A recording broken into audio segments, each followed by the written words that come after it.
Hi!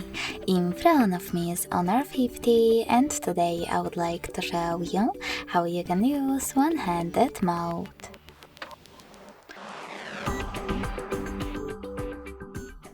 Begin by opening settings and scrolling all the way down to access accessibility features. Then tap on one-handed mode and use this switcher at the bottom in order to activate it.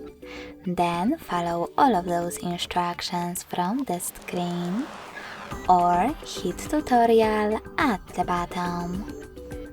I will use this one, so I need to slide my finger across the bottom of the screen.